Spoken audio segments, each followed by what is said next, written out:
Hey guys, welcome back to our YouTube channel V3। তো guys, কালকেই মহালয়া চলে গেছে। তো কালকের ব্লগটা আমাকে আজকে ছাড়তে হচ্ছে, আপনাদের সাথে শেয়ার করতে হচ্ছে। তো সবার প্রথম বলে দিই, শুভ মহালয়া। সবাই ভালো থাকুন, ভালো রাখুন, সবাই পুজো সুন্দর মতো কাটুক, এটাই কামনা করি ঠাকুরের কাছে। আর এখানে তো দেখতেই পাচ্ছেন যে আমি কত রাত্রে, সত্যি বলতে কি রাত্র 3টা বাজে, ঠিক আছে। পুরো রাত্র তো ঘুমোইনি। আর দেখো 3টার সময় আমরা বেরিয়ে গেছি, আমি আর আমার বর বেরিয়ে গেছি মহালয়া এনজয় করতে। এত এত রাত্র এখনও ছিল, মানে কেউ একজন বেরোয়নি, দু একজন আর কি বেরিয়েছেন। আর আমার জেদ ছিল যে যদি মহালয়া বেরোবো তো এরকম টাইমেই বেরোবো, না হলে আর বেরোবো না। আপনারা দেখতেই পাবেন, দেখুন রাস্তাঘাট কীরকম শূন্য, কেউ নেই, শুধু কয়েকটা গাড়ি উড়ি আছে, বাস এতটুকুই। আর কয়েকজনে তার যার যার মানে বেলুন টেলুন পুতুল বাতুল সব কিছু বেচা বিক্রি করবে, ওইগুলোর জন্য প্রস্তুতি নিচ্ছেন। গোটাটা রাস্তাটাই ফাঁকা, দেখতেই পাবেন। আর এটাও দেখবেন আপনারা যে আমরা এত রাত্রে বেরিয়ে আর এত সকালে ঘরে এসে ঢুকেছি, মানে রাত্র থেকে সকালটা পুরোটাই আমরা বাইরেই ছিলাম। বাইরে দেখেছি যে সানরাইজ কীভাবে হয়, এটাও আপনাদের সাথে তুলে ধরেছি। তো দেখুন, আপনারা দেখতে পারবেন। তো কে কে এরকম মহালয়াতে বেরোন, প্লিজ আপনারা কমেন্টে জানাবেন যে আপনারাও নাকি বেরোন মহালয়াতে। আমি জানার খুব ইচ্ছা লাগে যে আমার মতো আরও কেউ আছে নাকি যে এত সকাল সকাল বেরোবে। এই রে, আমাদের পুজোর প্যান্ডেলও লগভগ তৈরি হয়ে গেছে। এখন শুধু মা আসার পালা আর মন্দিরে বসার পালা, মন্দির কি বলছি, প্যান্ডেলে বসার পালা। দেখুন আপনারা মহালয়া।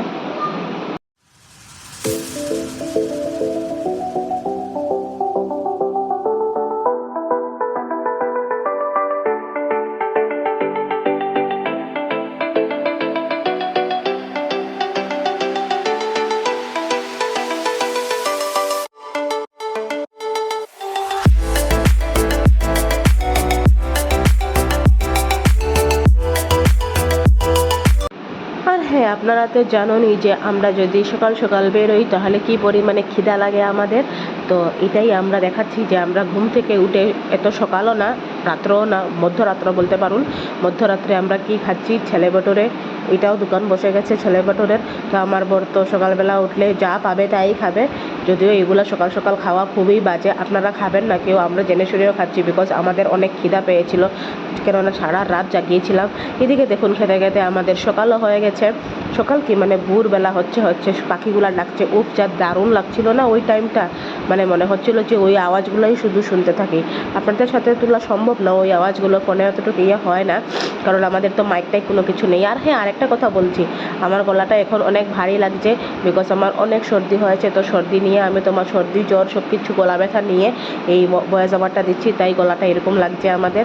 আর এই যে দেখুন, এখানে সকাল মোটামুটি হয়েই গেছে, তখন মনে হয় 5টা 10 এরকম হবে।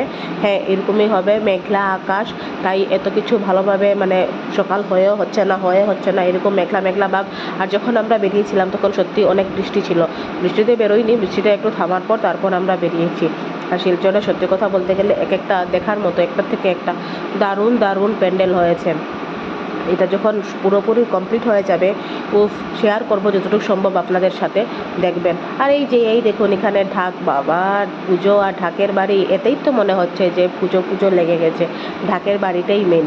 তো যাই হোক, দেখুন আপনারা আমরা কীভাবে মহালয়া এনজয় করছি। বাইরে টু হুইলার নিয়ে খালি ওইদিকে যদিও মানুষ হেঁটে বেরোয়, আমার হাঁটতে একদমই ভাল লাগে না, তাই আমি আমার বোরকে বলেছি বেরোবো ঠিকই, তবে আমরা স্কুটি দিয়ে ঘুরবো, এই হেঁটে উঠে আমাদের ভাল লাগবে না। তো স্কুটি দিয়ে ঘুরলে বেশি জায়গা যেতেও পারবো, ওইটা করতে পারবো, ওইখানে যেতে পারবো। আর হেঁটে গেলে একটু জায়গা গিয়েই পায়ে ঠুসা পড়ে যাবে, এই হয়ে যাবে সেই হয়ে যাবে, ঘরে আসতে হবে। আর আমার ঘুরতে ভীষণ ভালো লাগে, তাই আমি স্কুটি দিয়ে বললাম ওকে, যদি যাও তো স্কুটি দিয়ে যাবো, তো বিভিন্ন জায়গায় করতে পারবো। এই যে দেখুন, বলছিলাম না আপনাদেরকে যে আমরা সানরাইজ দেখেছি। এই যে দেখুন, এখানে স্টেশনের এখানে একটা ব্রিজ আছে, ওইখানে আমরা গেছিলাম, হঠাৎ চোখে পড়লো যে এই সানরাইজটা, তো তুলে নিয়েছি আপনাদের সাথে। সব কিছু শেষ আমাদের ঘোরাফেরা। এই যে দেখুন, ঘরেও চলে এসেছি, কত সকাল হয়ে গেছে, কত রাত্রে বেরিয়েছিলাম আর পুরো দিন হয়ে গেছে তারপর ঘরে এসেছি। তো ভাবুন আপনারা কত সময়, কত ঘন্টা আমরা ঘুরেছি। তো প্লিজ জানাবেন আপনারা যে আমরা ক ঘন্টা ঘুরেছি, ঠিক আছে। তো ঠিক আছে, তব তক কে লিয়ে আপনারা ভালো থাকুন, সুস্থ থাকুন, পূজা এনজয় করুন, বাই বাই।